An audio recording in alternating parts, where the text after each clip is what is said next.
Hey, hello everyone. Welcome to those in the room and online.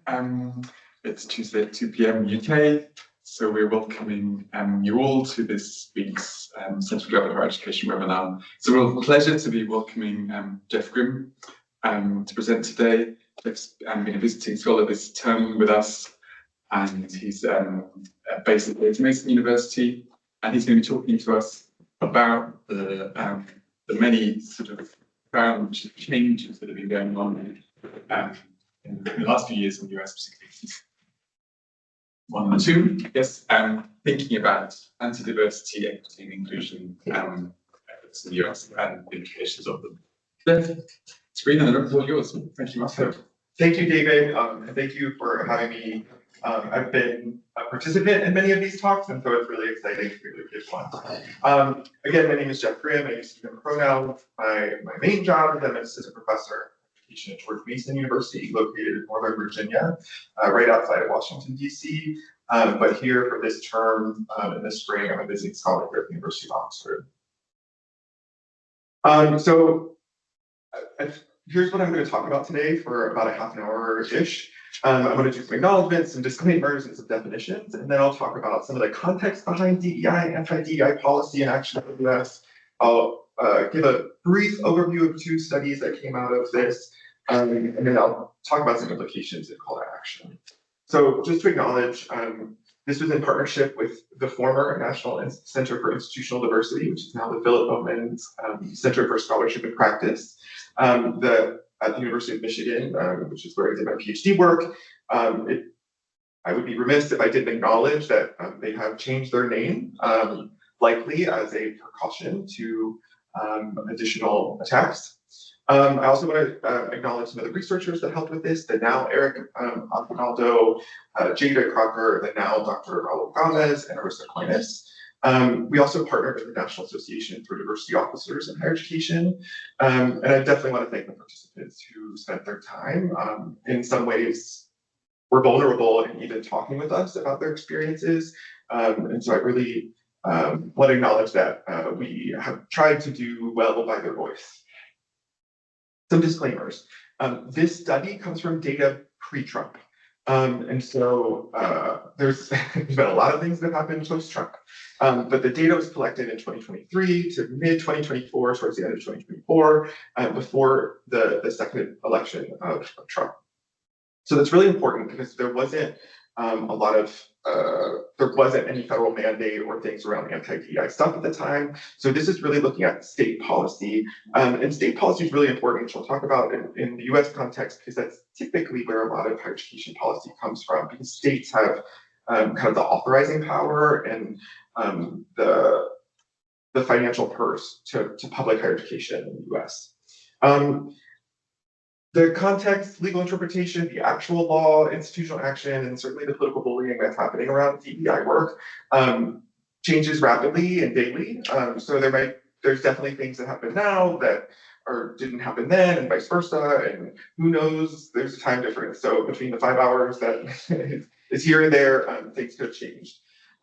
So some people are like, "Well, this happened now." Yes, as I tell my students in class, like I'm only taken so much. So there's many things that are rapidly changing, but my hope is with this work, it gives us a framework of how to continually research the anti-DEI action that's happening. And this is also a cross-sectional study. So we interviewed folks once. So when some people talked about most successful or why they did something that might have been successful then, a few days later, it could be unsuccessful. So we definitely have people who were like, we weathered the storm, we got through it. And I know just by reading the news that at some point they didn't. And so I'll talk about that in future work. We probably need to see some more longitudinal work and some really deep case study work to see kind of the actions and what their exact consequences were long term. This is a description of what happened. It's not a prescription of what people should be doing, especially practitioners that are in the field. Every state is different, every institutional context, every leader is different. So we really were just trying to understand the landscape, and especially from a theoretical perspective. I also want to acknowledge there's real consequences of doing this work. So me sharing this, people certainly sharing their stories with us. There's lots of doxing that happens. There's bullying, attacks, all kinds of things. And so I think it's just really important to recognize like why when people are like, we need more research on this or whatever, there's good reason why there's limited research on what's happening.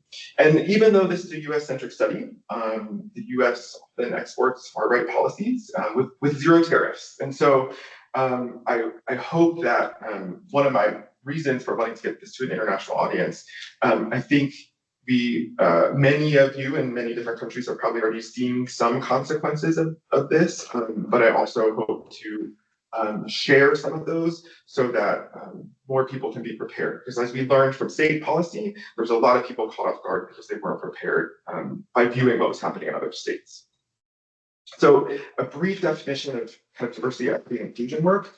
From a report I did a couple of years ago, we really looked and said, like, what do you do? And so people who do DEI work often consult with leadership and do organizational change work, whether that's strategic planning or helping with critical communication. So for example, the University of Oxford today I saw had a statement about the many wars in the Middle East that are going on right now between Afghanistan and Pakistan, and certainly the aggression against Iran from the US and Israel. And so there could have been a person in a DEI role that helped craft that message to offer support for students on campus.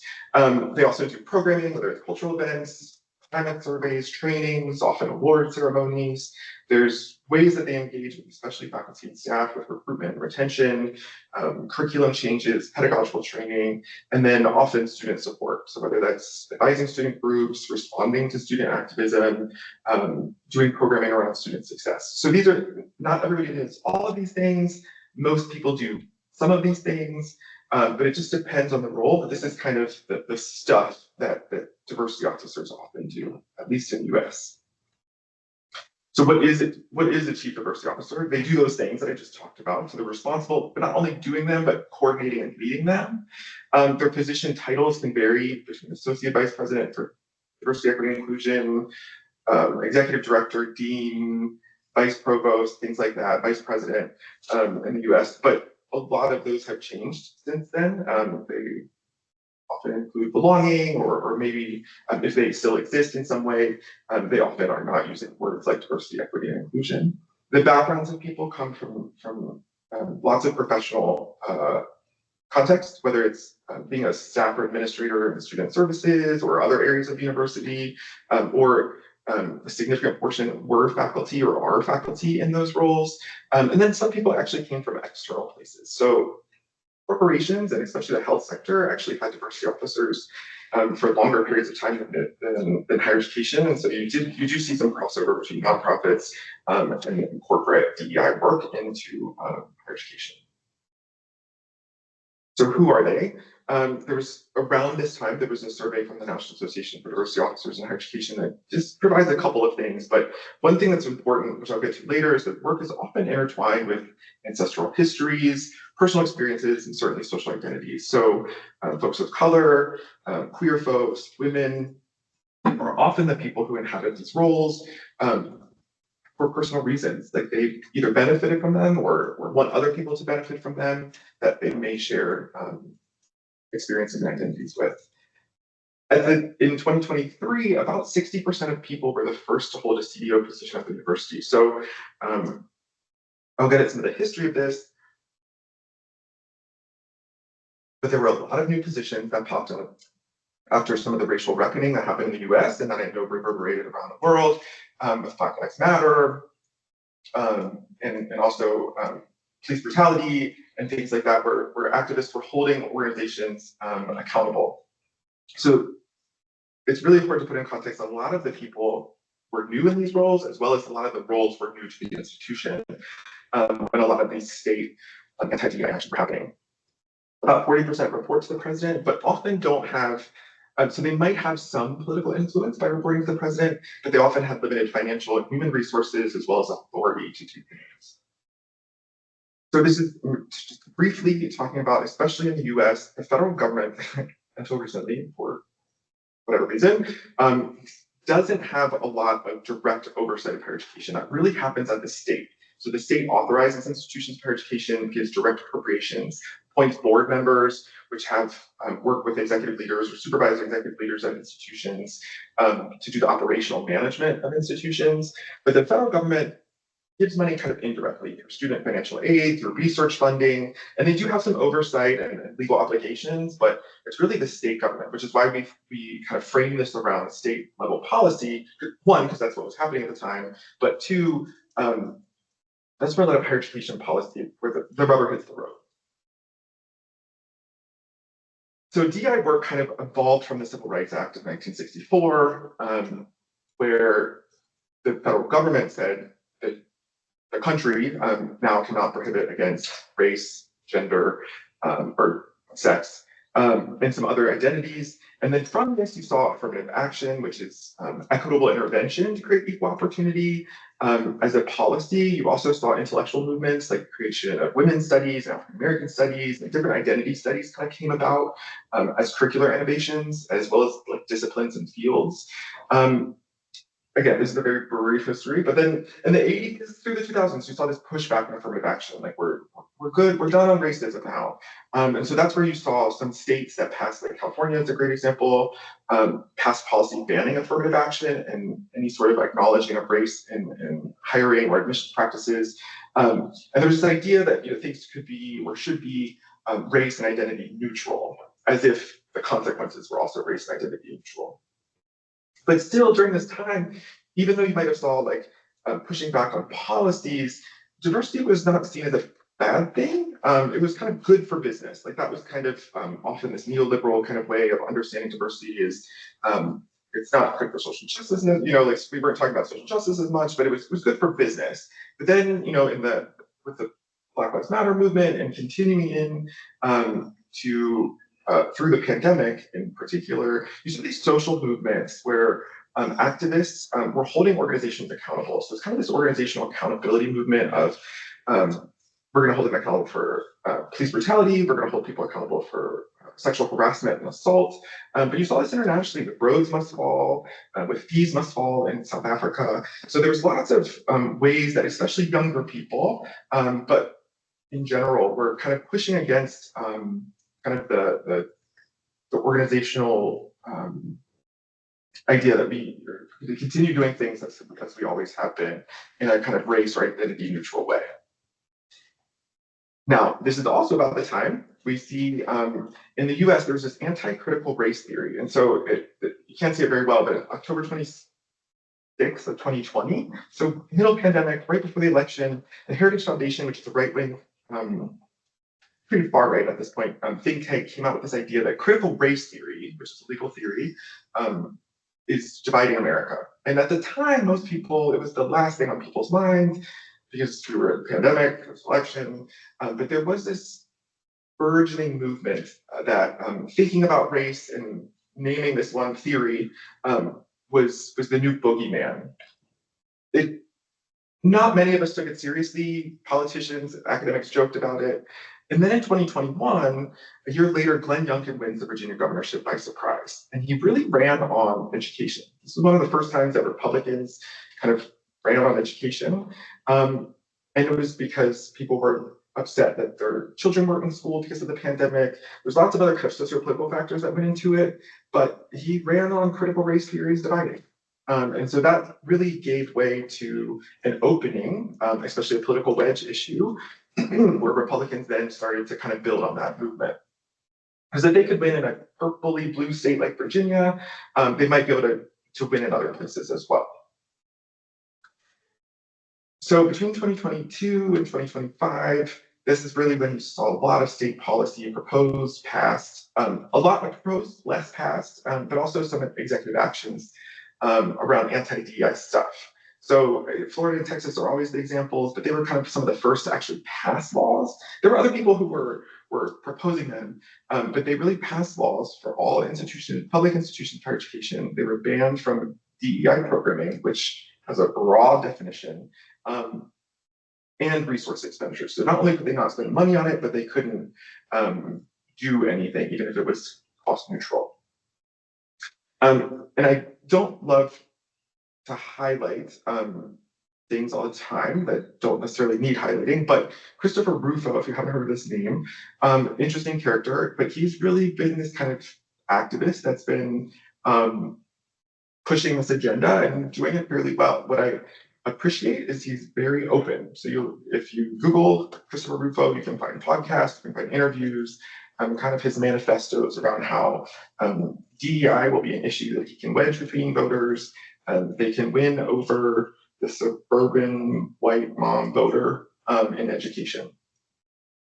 We also saw in 2023, the US Supreme Court rules that all of higher education, public and private, and that's really important because typically private institutions could do their own thing, but public and private institutions could no longer look at race as an affirmative action policy in the US in admissions as part of the holistic admissions process, except for military academies. There was an odd carve out for military academies. An example, President Ono at the University of Michigan. I use this one because he's at Oxford, and I think it's ironic. And two, he was the president of Michigan for a couple of years, but came in as kind of the DEI president in 2022, and some quotes from 2023 saying racial diversity is one of the most important components of a broadly diverse student body.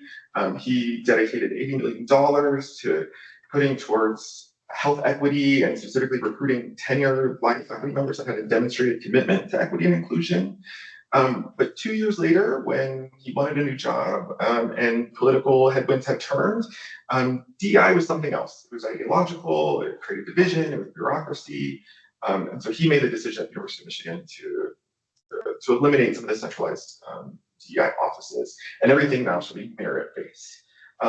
So within 2 years, again, just an example, this is the kind of really vast, broad changes that happens, not only with this one person, but kind of in the headspace in public opinion. So with this, we sought to understand how are higher education organizations navigating the current anti-DEI socio-political policies and actions, but also what are the personal consequences of anti-DEI actions on people.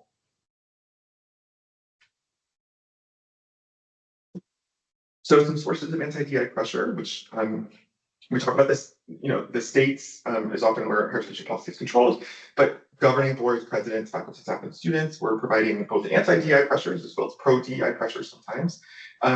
But really it was the external that was pushing a lot of this. So policymakers, in particular governors, state executives, and their state legislations. But you also saw some alumni and donors really getting into this. As an example, in November 2024, by the time we were finished collecting data, 86 bills had been introduced, 14 became law. But I just checked the Chronicle Higher Education Tracker, 149 bills have been, like twice as many in the past 2 years have been introduced, and twice as many have become law. So the way we collected data, we collected them from CEOs that were in states that either proposed, passed legislation, or had anti-DEI executive action from the governor. We looked at all, so we partnered with NADOHE to get membership information, but we also looked at publicly available information on websites from 4-year public institutions. We had 40 approximately 1 hour long interviews that by the end of our data collection, but as you can imagine, it took quite a while to gather these, and because people were had trepidation about interviewing with us, rightfully. So in order to secure confidentiality, we got in, which the last time I checked, they were halting these, but the National Institutes of Health at the time had a certificate of confidentiality, which meant our data is protected by law. So no one can access our data, even if we were subpoenaed. I don't use pseudonyms, I don't even use locations or names. What I do say is these are the states that we pulled participants from. I'm not going to say a person that actually came from those states. We are just using the utmost confidentiality to protect participants.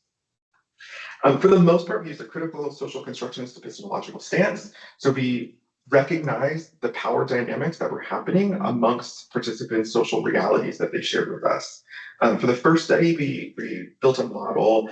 So we think we have like a grounded theory approach where we were doing an iterative process of thinking about how concepts fit together. For the second study I'll talk about is the we use interpretive phenomenological analysis to really understand how people were making meaning of their everyday interactions and lived experiences. We took a pretty inductive approach. We kind of knew from the beginning we wanted to understand organizational stuff and personal stuff. With researchers, we created an initial code book from a couple of interviews, and then we did more deductive analytical processes to understand both the organizational and the personal, but we still allowed for kind of inductive reasoning to come through and themes to emerge.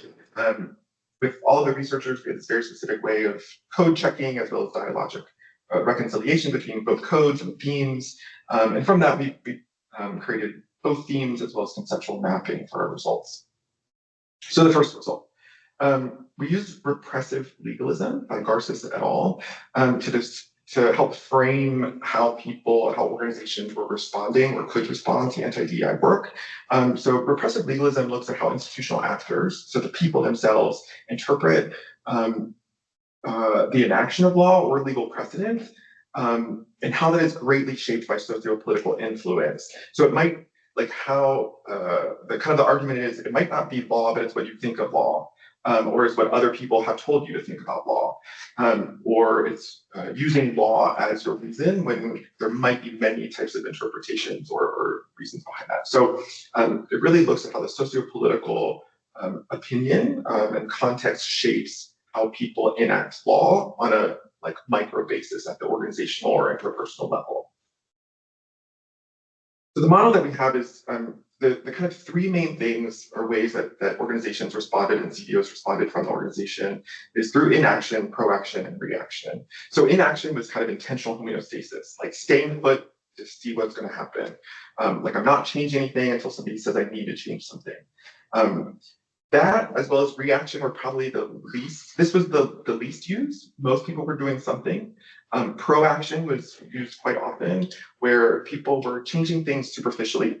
So one person said, I met with the governor's office, the chief of staff. He said, listen, take out the words diversity, equity, inclusion. I don't really care what else you do. So there was a lot of superficial changes that were mandated, but also people did in order to kind of ward off some of these other attacks. And then there's also some strategic changes where people put divisions of DEI under human resources or other things. So there were some proactive changes before laws were coming down to kind of ward off those. And then the reaction is there was explicit compliance. Like, I'm going to do what I need to do in order to keep my job, in order to abide by law. And these pressures were coming from both internal and external, as I mentioned. The interstitial spaces between the three concepts, between inaction and proaction, this is when you start to see CEOs really compare between in-state. So they were talking to their colleagues of similar institutions or similar state contexts to see what are you doing? What should I be doing? And then once it kind of got to the a law is about to be passed, that's when people were developing more strategic communication, engaging with external audience and policymakers. And I put in parentheses, there was less coalition building. That's one of the things that we noticed, that there wasn't as much coalition building between alumni or businesses or things like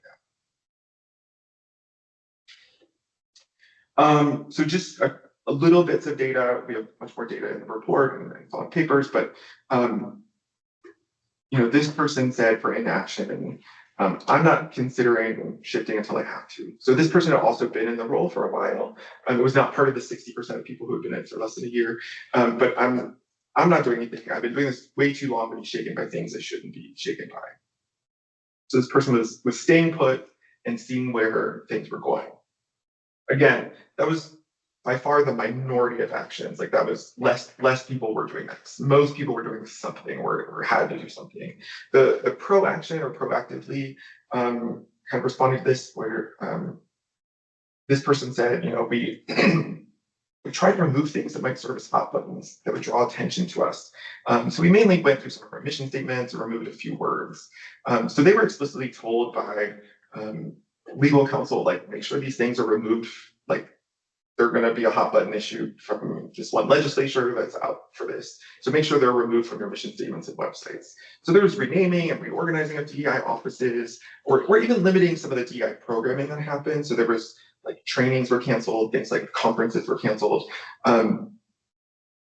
but they weren't as detrimental as some of the reactions. So the reactions really required organizational change, which often meant personnel changes or eliminating offices, eliminating positions, and certainly eliminating programmatic efforts, whether that was training or especially student supports. So you see in Ohio and Texas and Florida, multicultural offices, women's centers, things like that had to close. LGBT centers had to close in order to abide by law. So these quotes are just talking about some of the things that they had to take off their website, like they can no longer talk about trainings when it comes to hiring. They can't do support groups, or they can't have kind of identity-based groups that are really commonplace in many organizations, especially large organizations. So things that we've kind of had for decades, all of a sudden were illegal, and people had to react and explicitly comply, or they risk losing their job or state funding. So the second is how this impacted people, and specifically mental and physical health. So the kind of analytical framings we use for this is precarious work. So it comes out of management research.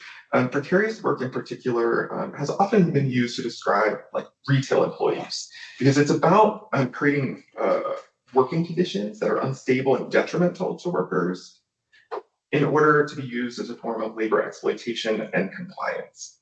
And so as we were kind of thinking about like, how do we describe this work environment that's been created that our participants are talking about, this really exemplified that. And so I don't want to equate retail workers, which often get paid less, to executive leaders in higher education, but the form of labor exploitation and compliance and making working conditions unstable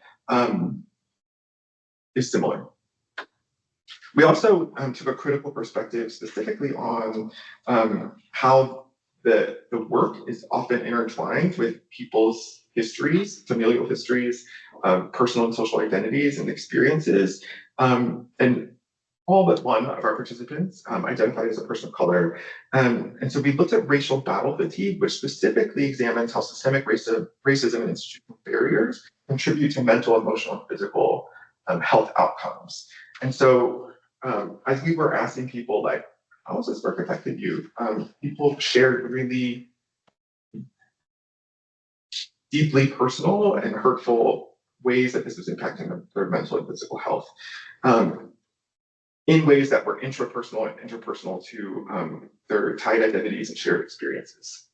So we looked at precarious work and heightened career insecurity, and the increased social isolation as a theme that is similar to racial battle fatigue, or is like a consequence of racial battle fatigue.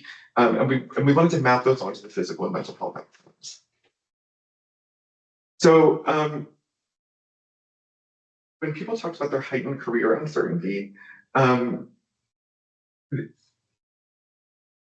I can't stress enough of how this was really stressful for people. And if anybody has ever experienced career uncertainty or job uncertainty, knowing, especially in the US, where your healthcare is tied to your job, it's really stressful.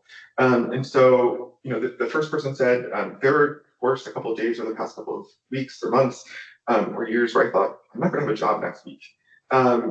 And so thinking about and constantly being on your toes about, I may not have a job if I say this, or the governor decides they want to do this, or my president just decides he wants to give up this fight because he really wants the funding for a new building, could mean the elimination of a job. And so the toll that took on people, both physically and mentally, is important to acknowledge. And this person, the second person, was not talking so much about, I'm worried about not having a job, although they were. But I don't know if I want to do this job. Like, this job is not what I signed up to do. It's not the type of work that I want to do. A lot of people actually talked about how they're not doing good work anymore because they can't, because of different regulations or administrative actions from the president that said, listen, we're not told we can't do this training, or we're not told we can do this, but we're going to proactively comply, and we can't. And so people were really wondering if this was like the right type of work that they wanted to continue doing. So again, it couldn't not even be threatening their job necessarily, even though that was part of it, but it was them questioning whether they can continue to do a job that may not be quality. The isolation, and again, I'm just using a couple of quotes here, we have plenty more, but it became really clear that one of the impacts of ways anti-DEI policy was impacting CEOs personally was isolation. So people talked about their president stopped talking to them, stopped meeting with them, canceled all of their meetings, like didn't want to be associated with them. So their direct supervisor just was like done interacting with them. This person mentioned it's fun to come to work because I'm kryptonite. So they really felt like they were almost like a disease. Nobody wants to collaborate with me anymore. It's almost like if we're seen talking to you on the sidewalk, something might happen. So people were really scared of working with them. Whereas like a couple years earlier, people wanted to partner with them because they wanted to respond to activists, and they felt like organizations would be held accountable for racial equity. And now they were afraid to. And so this kind of whiplash, I think many of us felt in different ways, but especially for diversity officers, with their work being so intertwined with their personal, familial, and social identities and experiences, histories, to not want to be engaged by your coworkers, like in general, is not good for mental and physical health, but especially when it's tied to who you are as a person, and the work that you do, often led to negative consequences. So some of the mental and physical health outcomes, again, these were some. In one presentation, I had somebody who was like, well, I'm not verified. Like our social construction is epistemological stance that this is the social reality that people gave us, and this is what we report on. But the first person said, before coming into this role, I was good. Like I didn't have mental health issues. But after coming into this role, I had panic attacks, was anxious, and I'd never experienced those kind of things before. So multiple people talked about hypertension, their sleep issues, their relationship issues that happened because of this. And so thinking about like there's anti-DEI policy and what that means for institutions and people, but the actual working conditions on employees, I think we also have to recognize that there were specific employees that were mostly folks of color coming from marginalized backgrounds that were targeted, that were harmed physically and mentally from this. This other person said, 2 years ago, I was diagnosed with this disease. And I wholeheartedly believe it was a result of the work and the stress of not taking care of myself. So this is a really important part because it's not like the stress just came from anti-DEI work. There was a lot of stress that was caused from responding to accountability, just doing DEI work when there was no anti-DEI policies. Because there's still lots of pressures and expected outcomes from CEOs. And so the stress in a pro-DEI environment, coupled with then the stress of an anti-DEI environment, this person thinks actually caused them to be diagnosed with a real physical ailment. So there's much more of those. There's a report I can send if anybody's interested. Working on some papers, but some implications for future research I think it's really important, especially for us as researchers, to continue to document the evolving nature of this. So there's some reporting on it, but the empirical and theoretical work that we as scholars and researchers, I think we need to continue to do to ensure that 30, 40, 50, 10 years from now, we have ways that people can go back and see what has happened. Especially there's some other things that we need to document and how it's impacting, whether that's student access or widening participation and success. One of the things I've become more interested in lately is student employability and how, if a student says I was part of the Black Student Union or the queer social group or whatever, and how that could impact their employability just being on the resume, which before we would say that shows leadership skills or whatever, but that can have negative influences, especially on historically marginalized people. We need to continue seeing how anti-DEI work, which is supposed to be freeing up speech, is actually inhibiting academic freedom and speech, and certainly research and scholarship.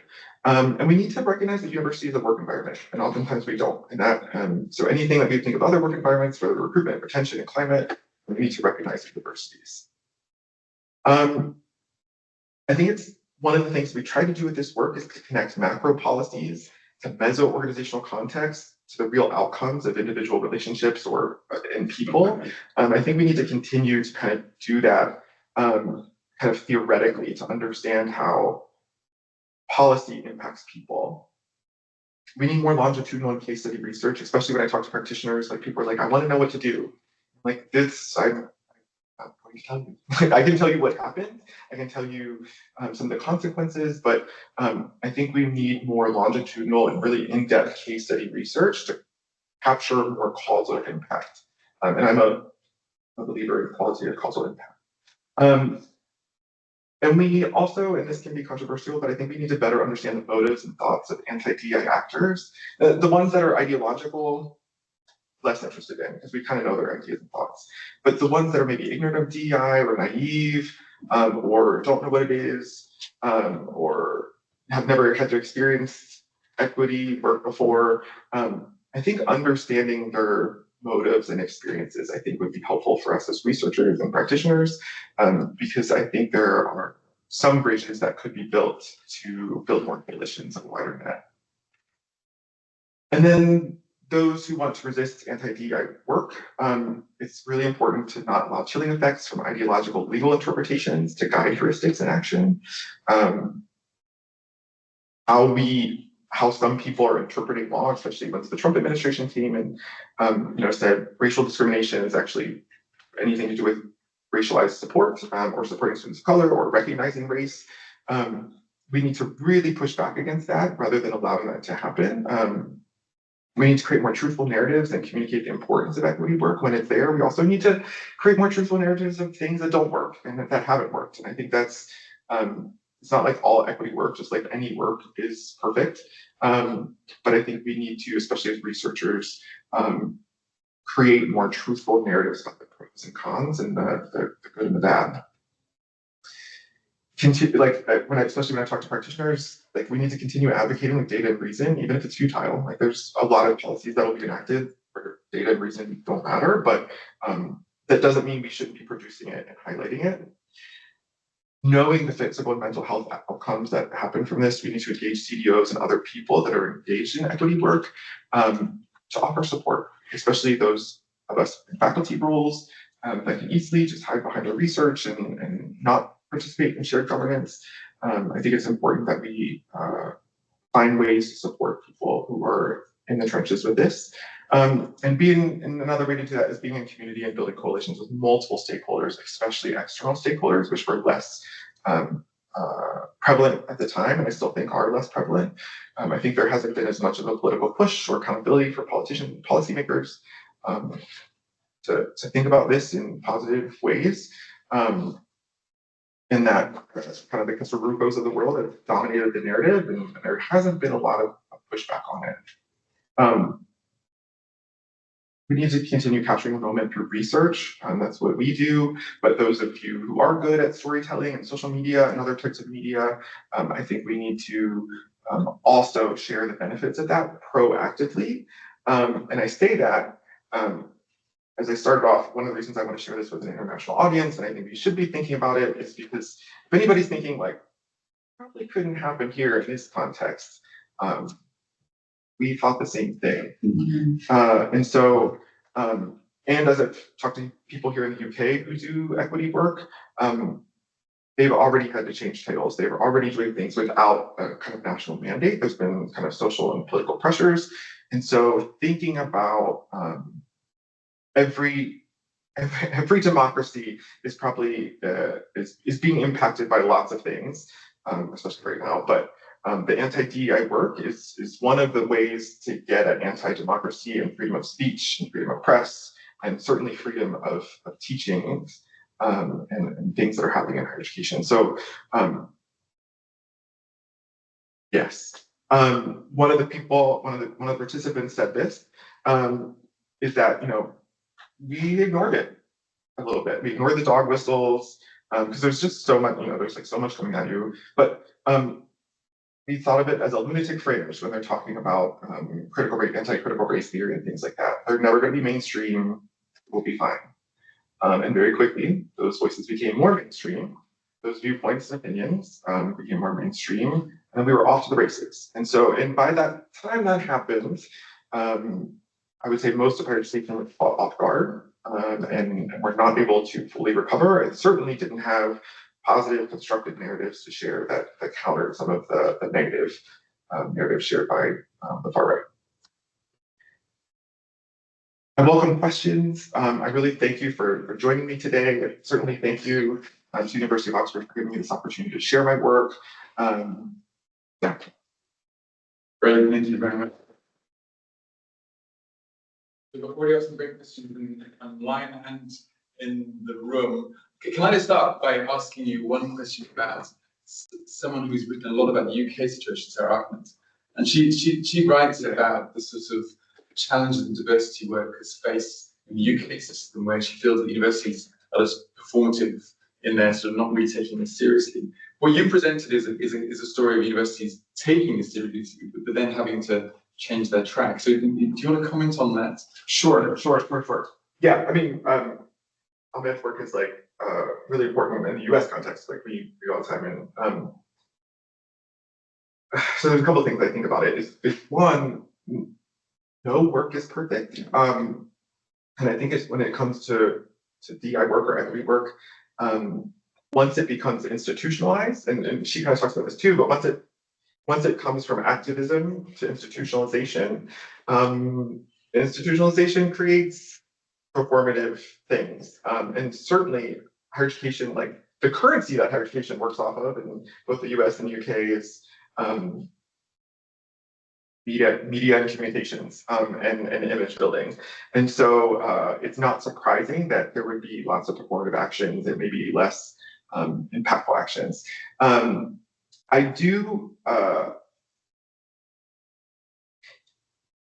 like to say I've been researching equity work before it was cool. So the work that I did in 2019 and started really 2017, 2018, and then after it was illegal.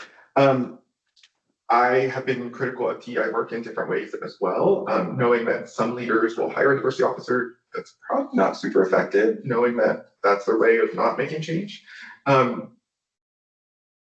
After hearing and interacting with people what they're going through now, it's hard to be critical of people who are just trying to do the bare minimum of supporting people.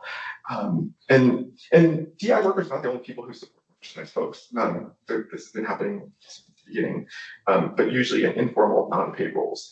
And so the folks that got into these roles, from what I can tell, and certainly from what they shared, whether they were effective or not, were doing it for good reasons, helping other people. And so we have a lot of people who do things for bad reasons. Sure. And so if people are willing to do this hard work for good reasons, I think there's important stories to tell. Brilliant, thank you very much. This question's online. Rachel, you had your hand up first. Oh, thank you. Thanks, Jeff. Really enjoyed that. So the three circles that you had, the inaction, proaction, and reaction, were there any patterns in kind of what determined whether people were there? Was it the politics of the state, for example, or was it much more at an individual level? Yeah, so this is where institutional differences matter. So public flagships will just get more attention. So, for example, just pick a random state. The University of Wisconsin-Madison, the public flagship, is going to get a lot more attention than the University of Wisconsin Oshkosh. And so Oshkosh might be able to, it's more of a regional institution. They're not going to get as much attention from public legislators. So they might have been able to have more inaction. Whereas Madison, people were like, what are you doing? Like, yeah, because there's more of an eye on them. But they were in the same state context. So I think where the two main differences, and I really hesitate to say this, the two main differences I think were from flagship or not, and CDO tenure. So as I mentioned, one of the first quotes is like, I've been in this long enough not to be shaken by it. So this person was a faculty member. Not all people were faculty members. Faculty members had more, well, they had a job to rely on if they got fired from this job or this job was eliminated. So they could always go back to their teaching role. So they were, they could be a little bit more risky. And so this person, especially faculty, were like, I'm not going to do anything. I'm not going to proactively comply, partly because they had more job security. And they were able to kind of interact with other institutional actors and different points. So those were, I think, state, well, and we might only have one institution from one state, like, so I don't want to, both from our data that we collected as well as kind of the analysis of it, I don't think it had as much to do with the state policy as more as the tenure of the person being in the role as well as the institutional profile. Thank you. Great, okay. Lots of questions online, that's okay. Okay.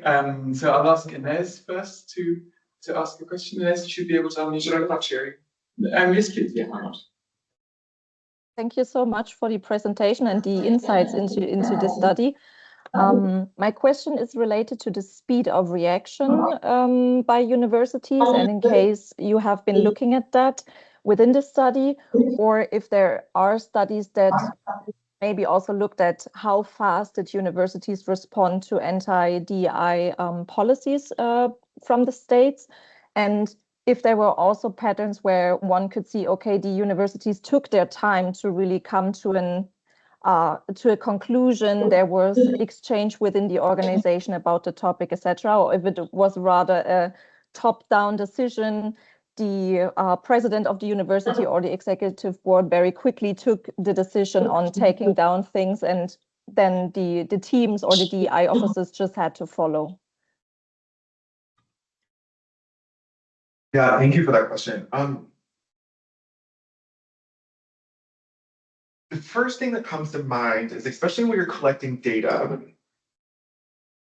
besides Florida and Texas, there were some other places that had started to get serious about passing. Like, for example, Ohio has passed since then. It's been just as bad, if not worse, than Florida and Texas.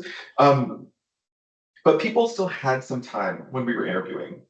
I think if you looked at what's happening now, there is not a lot of time. Like, people are having to react quicker from federal policy. But then, for the most part, people had time to mull things around and come up with more strategic strategic thinking.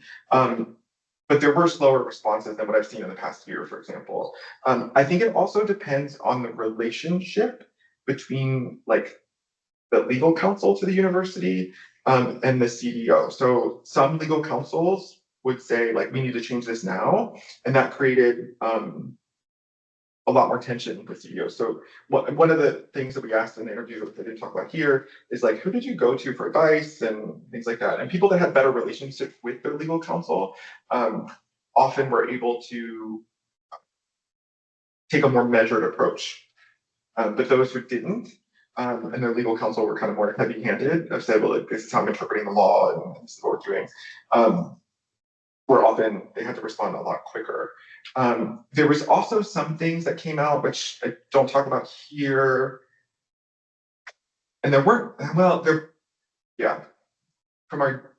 were some things that came out where there was, like, some inside people who were videotaping DEI people. Like, they would go to a university and be like, I know you're not supposed to be doing DEI, but are you doing DEI? And they would get a videotape of some entry-level professional kind of saying, like, we're not doing DEI, but we're still doing these things. Like, we're still doing everything. And then that made, like, national news because it would go around right-wing media, and then other mainstream media would pick it up.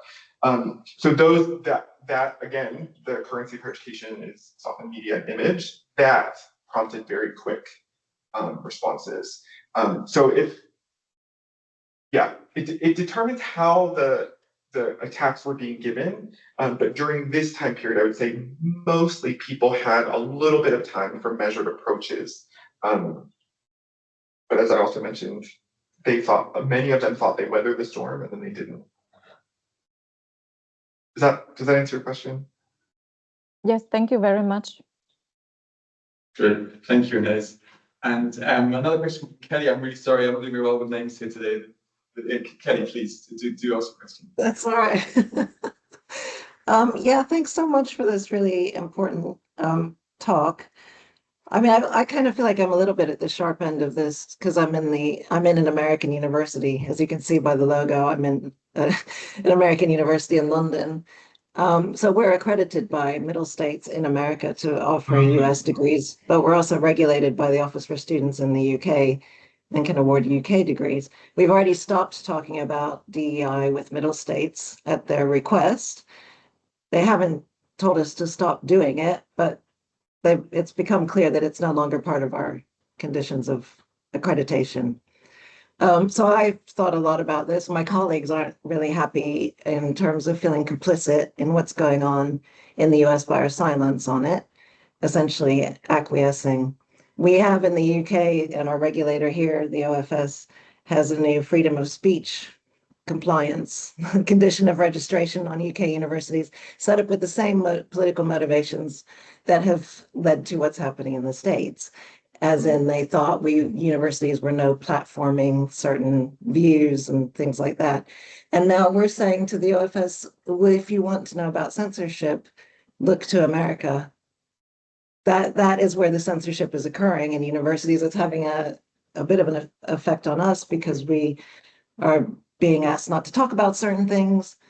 So can we use the ill-informed logic that led to the freedom of speech regulation being set up here to push back against it and say, is this what you want? Because this is where it's led in the US. I mean, what I'm saying is, what can we do to help in the UK? We're kind of like at the cusp of something important, I think. Yeah, I mean, thank you for both comments and the kind of questions. If I had the magic answer of what should we do, I'd probably be making a lot more money or something. So I wish I had better ideas. I think one of the things that we need to do is come up with really strong arguments from lots of perspectives. Equity work has really strong arguments from a research perspective, from a legal perspective, from a social justice perspective, but we don't share that. And I don't think we share that in common ways that both researchers understand, but also lay people and politicians and the average person understands. And so I think that is one of the first things that we should be doing is understanding the reason why we do equity work is because it's cost efficient. In the US, we have a really bad graduation rate. So if we can help marginalized students stay in school and graduate, that's really cost effective for taxpayers. We don't talk about that. We don't talk about the history of why we have affirmative action. And we kind of know about slavery, we kind of know about Jim Crow laws a little bit, but we've really forgotten about a lot of that. And we need to contextualize. That's why I always start with the Civil Rights Discrimination Act of 1964 as the start of DEI work. DEI work is a continuation of civil rights.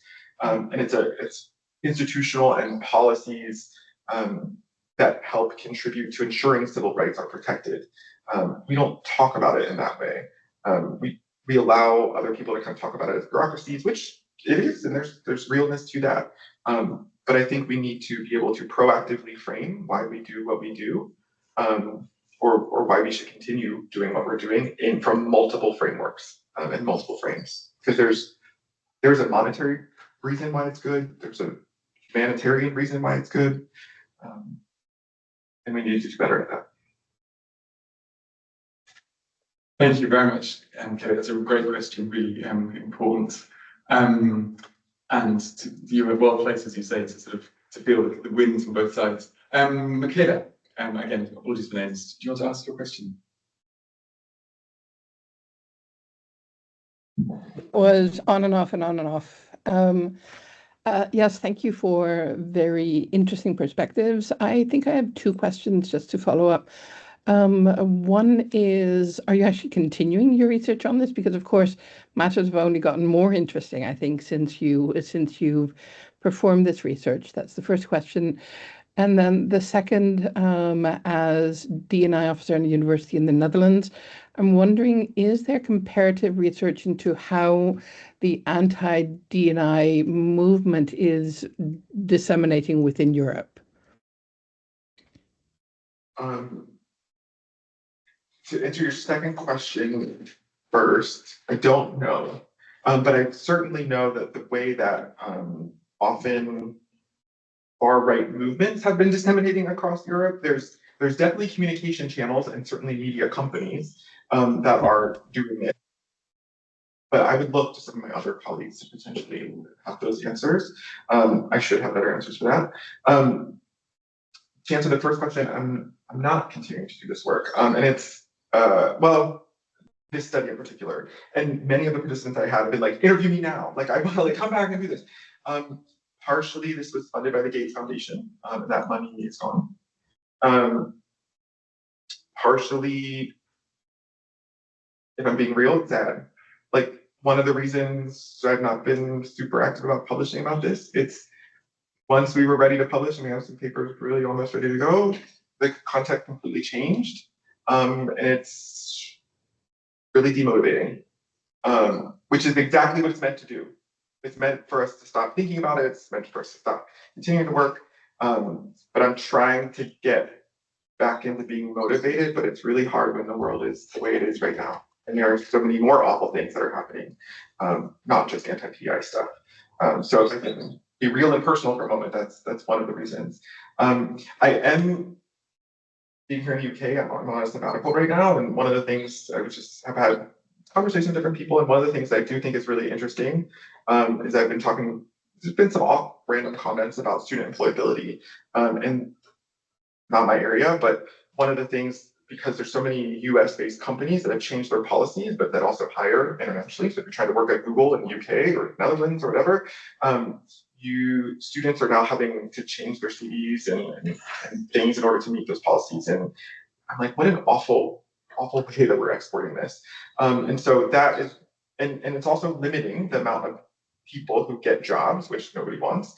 It's also inhibiting certain people from getting jobs or having to change their CVs. And so I do think that's a story I'm thinking about and have had some conversations with folks about. So thinking about DEI from multiple different angles, as I kind of mentioned with framing, but also the amount of people who I interviewed, a lot of them don't have jobs. And if I tried to contact them, I wouldn't know where they are. Okay, all right. That's sad to hear, Yes. but I guess that's part of them being successful. Just as a last caveat before I hand it over to the next person, we have been successful. A year ago, we were told that our D&I office would be stopped at the end of 2025, and in the meantime, we've made a very strong argument, both within our university and nationally, how important it is to actually give voice to the values that we want to stand behind, to push back against what's being exported. And so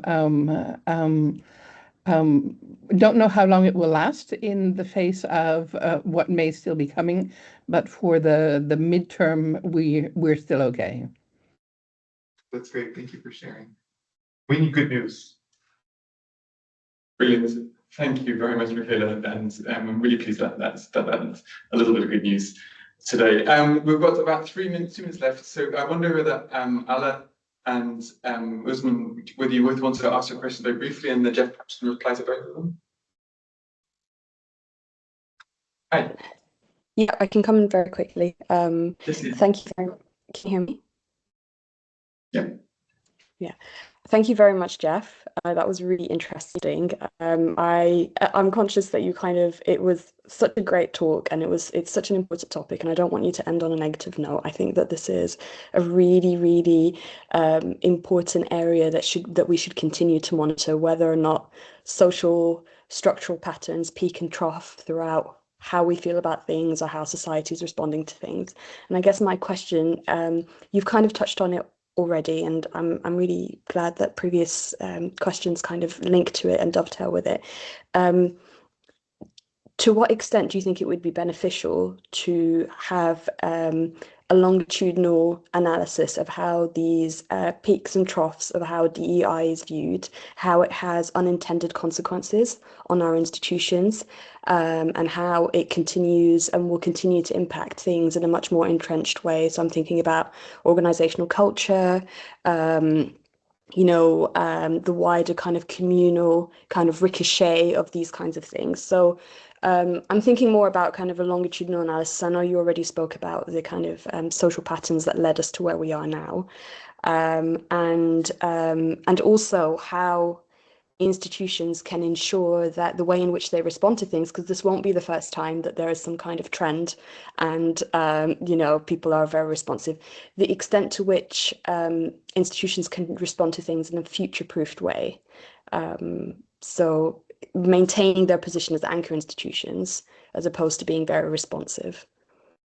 Thank you. Yeah, I mean, the longitudinal piece, like we have to, and there are, I actually don't know of anybody doing specifically kind of the longitudinal piece, but there are plenty of people doing work around anti-DEI repercussions, at least in the US, and it sounds like other places too. And I would love to learn about them. To me, that's like imperative that we do that. We want to capture history, hopefully learn, but two, to help practitioners to try to understand how they, like, give them better tools of how they can navigate things right now. So absolutely. The second piece, and this is, I think, kind of going along with David's question too, is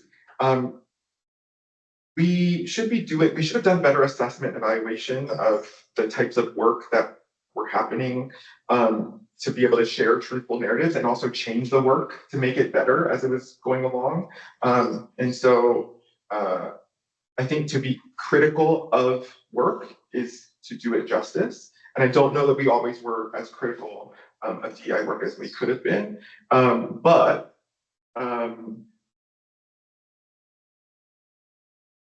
we need to be able to use our criticalness and our care for work in order to explain it to others in lay language. And I think that's with anything that we have going on, whether it's DEI work or other things that are happening at the university, like libraries. Like there are plenty of things under attack at universities that or different types of courses or majors that we need to have better narrative as to why they should be happening, so that taxpayers, politicians can't have these kind of blunt object policies at least without having good narratives to counter them. Does that help? Yeah, absolutely. I mean, I think it's a lesson, very much a lesson learned around how we approach different things, including in leadership and higher education, for it to be much more anchored and evidence-based and informed, just to kind of make it a bit more bulletproof. Yeah. And also believe things when they're happening. Like, so I didn't include this, but right before Trump left office in 2020, or kind of left office or whatever, before he didn't get elected, he banned all federal contractors from doing DEI training. Nobody took it seriously. It was during the middle of the pandemic. Nobody took it seriously. There was really no enforcement, but that was the beginning. And looking back, we should have taken it seriously and said, here's why we do specific trainings, or here's what those training outcomes are. But we didn't, because we were like, fringe, lunatic, he'll be gone in a little bit, whatever. But it comes back. Yeah. Thank you. Great. Okay. We really want to wrap up. Simon, do you think you could put your question in 30 seconds and I'll be quick too. Yeah. Super. Well, very quickly, just wrapping it all up, what features of higher education governance made institutions respond individually rather than developing a coordinated sector-wide response to the anti-DEI policy? Essentially, why were they unable to structurally mount a coordinated response?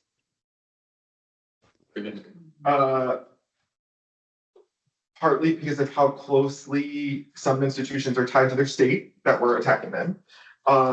Partly because we don't collaborate that well to begin with on anything else.